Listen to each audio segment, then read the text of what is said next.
A União das Casas Espíritas da Zona Norte apresenta O Espiritismo está no ar. Um programa que anuncia, esclarece e consola.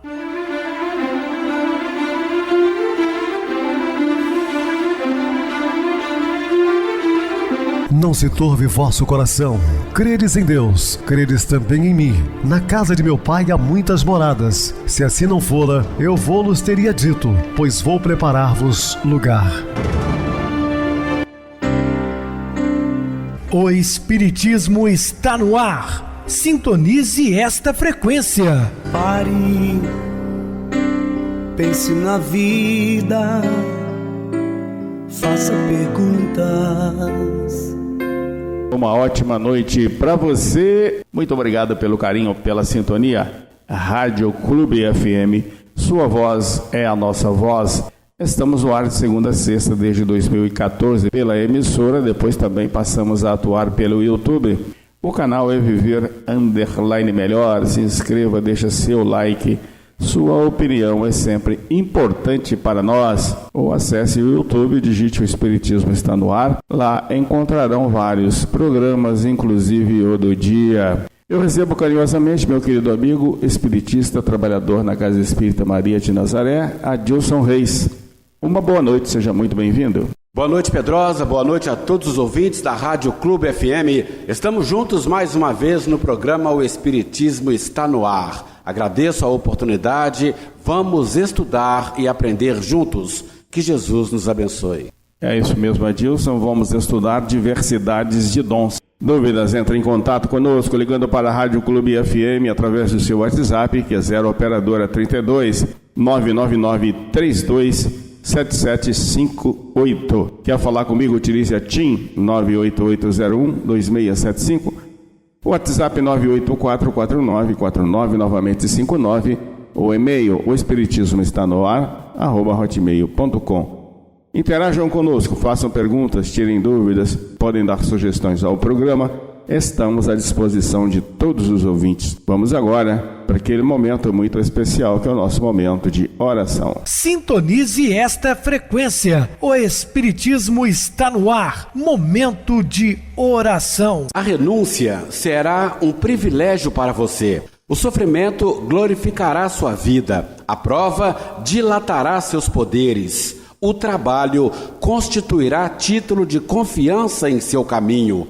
O sacrifício sublimará seus impulsos. A enfermidade do corpo será remédio salutar para a sua alma. A calúnia lhe honrará a tarefa. A perseguição será motivo para que você abençoe a muitos. A angústia purificará suas esperanças. O mal convocará seu espírito à prática do bem. O ódio desafiar-lhe-á o coração aos testemunhos de amor. A terra, com seus contrastes e renovações incessantes, representará a bendita escola de aprimoramento individual, em cujas lições purificadoras deixará você o egoísmo para sempre esmagado. Estamos apresentando O Espiritismo está no ar. Bem, meus amados irmãos, estamos de volta com o assunto da noite, falando sobre diversidades de dons. Ora, há diversidade de dons, mas o Espírito é o mesmo. E há diversidade de ministérios, mas o Senhor é o mesmo. E há diversidade de operações, mas é o mesmo Deus que opera tudo em todos. 1 Coríntios, capítulo 12, versículo de 4 a 6. Então, meus queridos irmãos, a mediunidade nada mais é do que os dons espirituais, ensinado por Paulo, do dom de línguas estranhas, do discernimento dos espíritos, né, da visão, enfim, é o que nós estudamos, tudo dentro do Evangelho de Nosso Senhor Jesus Cristo. Nesse trecho da famosa carta à cidade de Corinto, Paulo de Tarso reconhece que todo ser humano tem um dom, mas este existe para que o objetivo seja comum. Há diversidades também de formas de trabalhar e servir ao Senhor, mas o objetivo desses labores também será sempre o mesmo. É sempre Deus que está no comando de tudo. Portanto, a partir dos dons, das diversas formas de servir ao Senhor, o ser humano, ainda que tenha cometido um crime contra o próximo ou contra ele mesmo, poderá modificar o quadro existencial da sua própria vida. Sim, o próprio Paulo de Tarso é um exemplo, de perseguidor implacável do cristianismo, passa a ser perseguido, tornando-se um dos maiores dos apóstolos. Para tanto, necessitará utilizar como combustível de transformação a boa vontade de se esforçar e potencializar pelo trabalho os seus dons. A partir disso, servindo segundo as próprias capacidades e forças, conquistará gradativamente o mérito pelo serviço realizado. Não se esqueça, porém, de que muitos dos irmãos a ser encarcerados, como Onésimo, para acreditarem e descobrirem os próprios dons, se tornando úteis e seguindo a estrada do Senhor, precisam de alguém que acredite na transformação destes e os incentive a tanto. Então não basta muitas vezes por si só a vontade de transformar-se. Há uma necessidade também de amparo, ou dos familiares, dos amigos próximos, ou até de desconhecidos que veja que a pessoa tem um certo dom. Então precisamos sempre do próximo. Para Marquinho, o companheiro que nós citamos no programa de quinta-feira, a esposa e toda a família foram esses alicerces, pois muitos permanecem inúteis e esquecidos por não ter alguém que acredite em suas mudanças de vida. Eis o papel do verdadeiro cristão diante das injustiças sociais, socorrer os sofredores. Sim, socorrer os sofredores é uma das nossas obrigações quando nós nos colocamos como cristãos.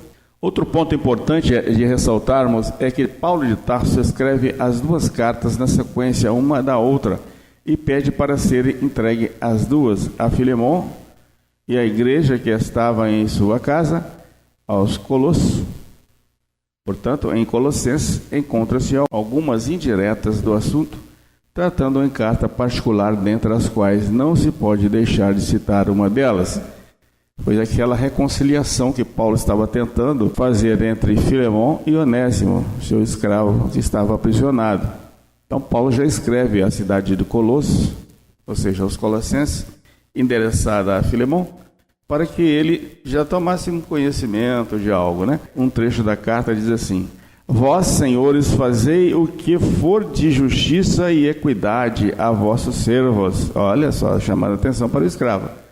Sabendo que também tendes um Senhor nos céus. Colossenses capítulo 4, versículo 1. Então aqui Paulo de Tarso já chama a atenção no sentido de que se prepare para se preocupar bem com seus servos. Porque para muitos era só uma mensagem que recomendava misericórdia entre os irmãos, pois na mesma medida que empregas essa virtude divina ao seu próximo, Deus também empregará conosco. Mas a Filemon, esse trecho tem um sentido ainda mais profundo, o de desatar nós. Não sofre apenas quem fez o mal a alguém, mas também aquele que não conseguiu perdoar o mal que alguém tenha feito. Pois é, o não perdão, o não perdoar, causa dores e dificuldades tremendas. Já foi dito que a oportunidade antecede o mérito. Para que alguém que tem errado tenha uma nova chance, necessário é oportunizar. A esse respeito, registramos minha primeira ida a passar pelo curso preparatório. Como registrado em capítulo anteriores, conhecido instituição como estágio de psicologia e sentido-me tocado pela causa, ingressei no curso de voluntários. Naquele dia, para mim, inesquecível, a pregação girou em torno da conversão de Paulo de Tarso. Ao final, um dos recuperados chegou emocionado, me dizendo que um dia ele gostaria de ter uma Bíblia como a minha. E eu não pensei duas vezes e o presenteei na frente dos demais que o acompanhavam. A cena e respeito silencioso. Confesso que nunca fiquei tão feliz presenteando a alguém. Então, quando nós fazemos qualquer doação que saia do coração, é de muita gratificação, porque você se sentirá recompensado, e principalmente quando se trata dos ensinamentos de Deus. Alguns dias depois, quando eu retornei à PAC de Sete Lagoas, o então presidente da instituição me chamou para tomar um café com ele, e durante o bate-papo me perguntou Que dia eu levaria a associação às outras 99 Bíblias? À época, a unidade contava com 100 operandos. Eu engasguei o pão de queijo, como bom mineiro que sou. E como não compreendesse bem, ele me explicou melhor. Não tem como julgarmos o mérito de um ser humano, seja ele encarcerado ou não, sem que busquemos nivelar as oportunidades do mesmo. Na APAC, eles deveriam ser tratados como iguais em direitos e deveres. Sendo mais claro diante de minha postura, ou eu deveria entrar e pedir a Bíblia de volta e me desculpar diante deles, ou de fato eu deveria presentear os outros. Dessa forma fiz uma campanha relâmpago e arrecadei outras 99 para me desculpar com os outros irmãos dos quais não lembrei.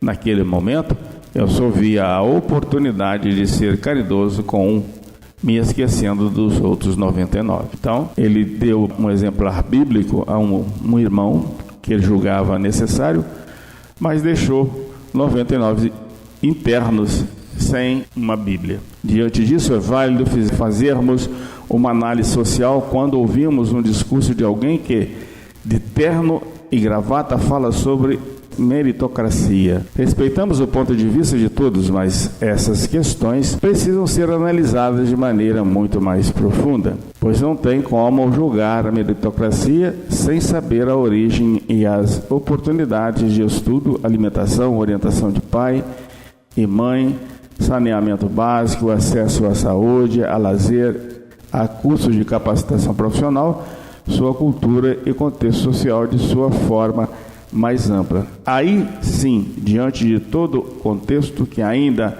não se fará claro quando as tendências e conquistas daqueles espíritos poderiam julgar meritocracia. Então, meus queridos irmãos, não dá para julgar nesse sentido. Precisamos ter compreensão acima de tudo. Sobretudo, é necessário ponderar antes de qualquer julgamento. Nunca sabemos o que levou o irmão a cometer aquele equívoco. Além disso, se verdadeiramente soubéssemos compreender tais razões e nos colocássemos no lugar dele, perceberíamos que o crime cujo qual ele cometeu também o faríamos, talvez em graus ainda mais graves, com maiores prejuízos ao agredido. Certamente, Paulo de Tarso já havia conhecido toda a história da vida do jovem Onésimo, assim como seus erros e a vontade de modificar-se em Jesus. E foi por isso que ele exalta o quão o escravo, agora do Cristo, poderia contribuir nos trabalhos dos colossenses. E tu torna a recebê-lo como as minhas entranhas. Eu bem o quisera conservar comigo, para que por ti me servisse nas prisões do Evangelho. Filemon, capítulo 1, versículos 12 e 13. O apóstolo Paulo vai expondo seus pedidos a Filemon gradualmente em relação a Onésimo. No primeiro momento, apenas pede para que ele o receba, dando a entender a grande mensagem da reconciliação. No segundo momento, o pedido vem acompanhado de característica de transformação íntima do escravo convertido e da utilidade dele no ministério do Cristo, tanto a Paulo quanto a Filemon. Até esse ponto da epístola, Paulo utilizou-se da fé raciocinada para demonstrar ao destinatário as razões que o deveriam mover para reconciliar-se com Onésimo, perdoando-o. Nesse trecho, porém, o convertido de Damasco vem falar de suas entranhas ante Onésimo. Segundo as tradições daquela época, essa palavra tinha o significado de sentimento profundo de compaixão, benevolência, misericórdia, tudo isso junto, sendo movido pelo ponto mais forte do sentimento do indivíduo. Portanto, era esse o sentimento de Paulo com o escravo convertido. De fato, era um filho que ele havia gerado em sua prisão na cidade de Roma. Outro ponto a se destacar na interpretação desse trecho da carta é o quanto seria confortável para Paulo ter Onésimo como colaborador. Nesse momento, o apóstolo da gentilidade traz outro grande ensino: desapego. Por vezes, compreende-se que essa virtude é apenas em relação às coisas, mas principalmente às pessoas. Faz-se necessário estar desapegado, o que não significa deixar de amá-las. Os desígnios de Deus poderão apartar-vos dos entes amados quando menos esperardes. Desapego não é desamor, mas saber que a vida também é feita de encontros e reencontros. No entanto, o sentimento entranhas será sempre o que ligará os espíritos imortais, seja na terra ou em outros planos da vida. Ainda que o ex-escravo fosse para ele muito útil, o ex-rabino compreendia o quão importante era ele estar ao lado de Filemon. Por meio desse entendimento, em camadas mais profundas e ainda misteriosas, a providência divina sabe o momento de apartar nossos entes mais queridos, ainda que sejam estes extremamente importantes à nossa existência. Poderão, em dado momento, serem ainda mais úteis em outros planos ou em outros locais. Como não se lembrar dos familiares de encarcerados, que se veem obrigados à separação com seus familiares amados? Sobretudo, saberem que, além de estarem sem a liberdade do aconchego do lar e da família, também estão privados da dignidade. Se tens dificuldades em fazer visitas nos presídios, respeitamos, mas gostaríamos de fazer um pedido. Lembre-se desses irmãos em vossas orações, mas estenda também essas vibrações de amor aos familiares. As mãezinhas dos encarcerados muito sofrem. No capítulo 11, Amar o Próximo como a si mesmo, do Evangelho segundo o Espiritismo, no item 14, Caridade com os Criminosos, que foi assinado por Elizabeth de França, uma princesa que viveu no século XIX e foi martirizada em praça pública na Revolução Francesa, cuja vida foi dedicada aos camponeses e menos favorecidos, a caridosa e nobre princesa é considerada uma santa por martírio pela Igreja Católica. Um fato interessante, no dia de sua morte em praça pública, foi o silêncio. Após ser assassinada, todos os presentes puderam sentir um perfume que envolvia todo o ambiente. Algum tempo depois, em 1862, ela vem escrever, através dos médiuns que trabalhavam ao lado de Allan Kardec, a já mencionada página do Evangelho dedicada aos irmãos que cometeram crimes, demonstrando haver perdoado os próprios verdugos com tal gesto, pois ela havia sido vítima de injustiça no mundo. Abaixo descrevemos um trecho dessa linda mensagem. Deveis a esses de que vos falo o socorro de vossas preces. Eis a verdadeira caridade. Não deveis dizer de um criminoso, é um miserável, deve ser extirpado da terra. A morte se lhe inflige é muito branda para uma criatura dessa espécie. Não é assim que deveis falar. Pensai no vosso modelo, que é Jesus. Que diria ele se visse esse infeliz ao seu lado? Nos dias que correm, onde a humanidade atravessa um período histórico, pandemia de coronavírus, nossos irmãos em prisão estão lá há meses sem poder receber visitas.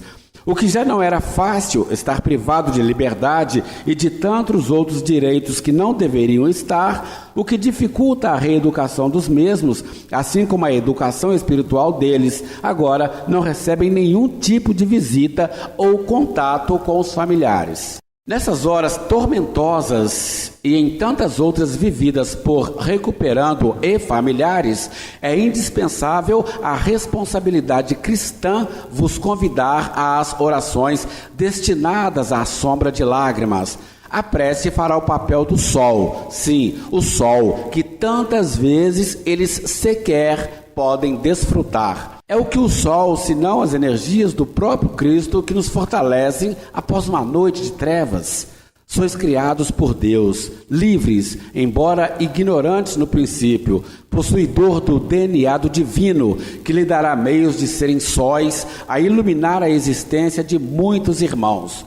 Por ora, encontra-te encarcerado em corpo que lhe priva da liberdade real, com o objetivo de educar o seu espírito imortal. Não lamentes. Ainda que a noite trevosa e tormentosa das ilusões humanas te angustie, observe o movimento sagrado do sol todos os dias. Jesus é o sol de vossas vidas. O sol é a manifestação diária do amor desse mestre que vos convida a ser livre.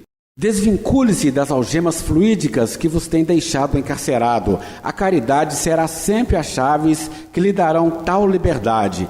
Acredite, haja agora e ouça com a voz do Cristo palavras de vida eterna que vos direciona sistematicamente ao bem. Na verdade vos digo que aquele que crê em mim também fará as obras que eu faço e as fará maiores do que estas, porque eu vou para meu Pai.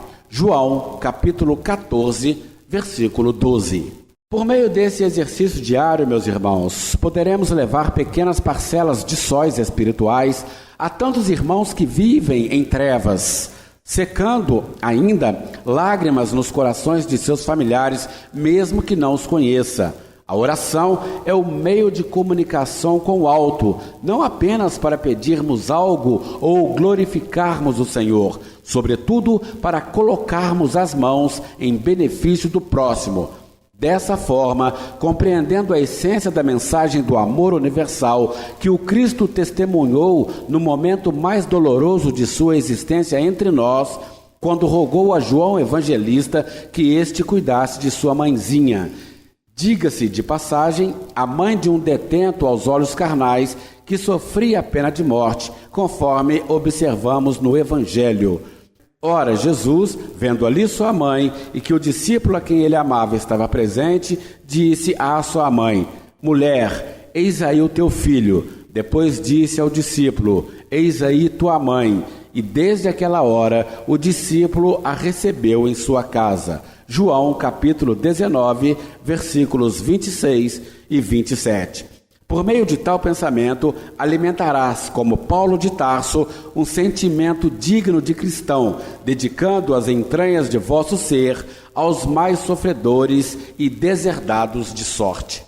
Muito bem, Adilson, bem explicado. Vamos agora para o intervalo musical, a seguir a nossa oração final.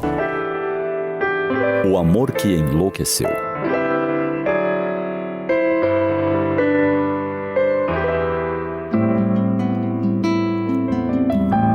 A cena chocou a policial. Apesar de sua experiência no atendimento a vítimas de acidentes e de agressões. A senhora fora encontrada com múltiplas lesões. No hospital, tivera diagnóstico de concussão cerebral e algumas fraturas. Não podendo dela obter informações pelo estado de inconsciência, buscou acesso à sua ficha hospitalar. Descobriu que desde que viera para a cidade, há 4 anos, fora atendida emergencialmente mais de uma vez. Primeiro, um punho quebrado. De outra feita, costelas fraturadas. A perspicácia de Melissa identificou, embora as desculpas assinaladas no prontuário médico pela própria paciente, que se tratava de violência doméstica. O que a estarreceu foi descobrir que o agressor era o enteado, jovem de 17 anos que residia com o casal. No interrogatório, ela detectou tamanho ódio do rapaz pela madrasta, que a levou a questionar as razões desse sentimento tão intenso. O esposo desconhecia as agressões anteriores, porque habilmente a esposa jamais lhe contara, no intuito de evitar conflitos entre pai e filho. Desculpava-se falando de uma queda, um descuido para encobrir a violência. Foi com a ex-esposa que Melissa descobriu a causa daquele ódio extremado. Ela criara e alimentava o ódio no filho. De tudo e por tudo culpava aquela mulher, que dizia ser a usurpadora da sua vida, destruidora da sua felicidade. Não se dava conta de que o seu casamento findara bem antes que o marido tornasse a se consorciar. Um comentário da policial foi marcante. Eu também estou divorciada.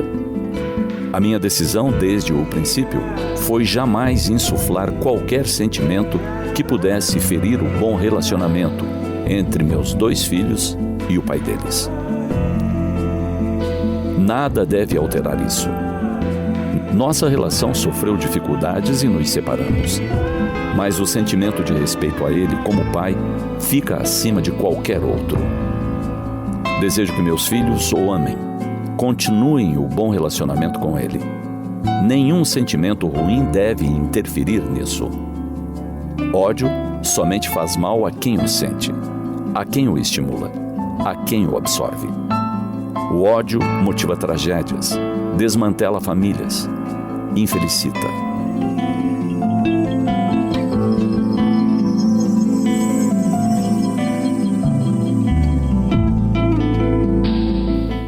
Dizem que o ódio é o amor que a enlouqueceu.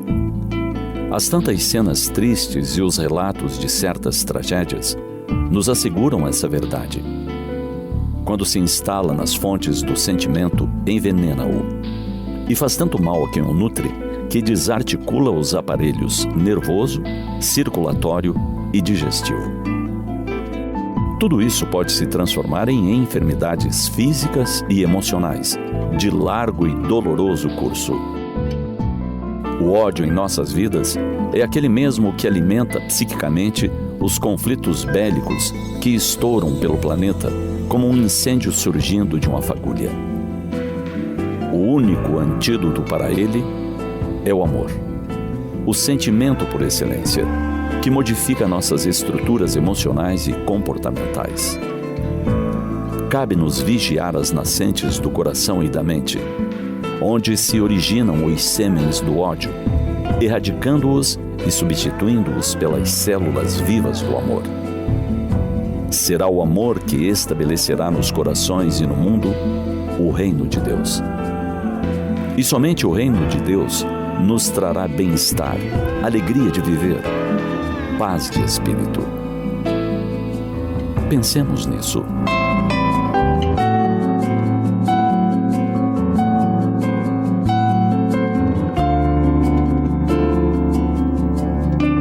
Sintonize esta frequência. O Espiritismo está no ar. Momento de oração. Meus queridos e amados irmãos em Cristo, o universo fala conosco o tempo todo. As pessoas ao nosso redor podem ser mensageiros, canais para a força criativa que constantemente deseja compartilhar conosco e nos ajudar em nossa jornada. O problema é que geralmente nossos olhos estão cobertos. Não ouvimos, não enxergamos, não estamos abertos para realmente ouvir o que nos está sendo comunicado. Fique atento, ouça, talvez você receba as respostas que está procurando. Então é importante que meditemos e que aguardemos as respostas de Deus. Por isso o universo nos responderá, mas para tanto devemos nos preparar para isso, ter tranquilidade, esperança. Tudo de bom vai acontecer. Muita paz, que Deus nos ilumine hoje e sempre. Meu querido irmão Adilson, suas despedidas. Obrigado, Pedrosa, pela oportunidade de dividir o programa de hoje junto com você. Estaremos aí em outras oportunidades, assim Jesus nos permitindo. Obrigado a todos pela companhia, tenham todos uma boa noite, que Jesus nos abençoe. Boa noite para você, Adilson, muito obrigado pelo apoio aqui no programa. Boa noite também a todos os amados irmãos ouvintes do YouTube, internautas do Brasil, do exterior, nossos irmãos da Zona Norte e de Juiz de Fora, que nos acompanham com a rádio local 87,9, Rádio Clube FM. Continuem ligados, ouvindo a nossa próxima atração, o programa Batidão com o DJ Tico, a seguir na voz de Ailton Moreno, Encontro Central. Uma ótima noite de sexta-feira, um feliz final de semana e até segunda-feira, se Deus quiser.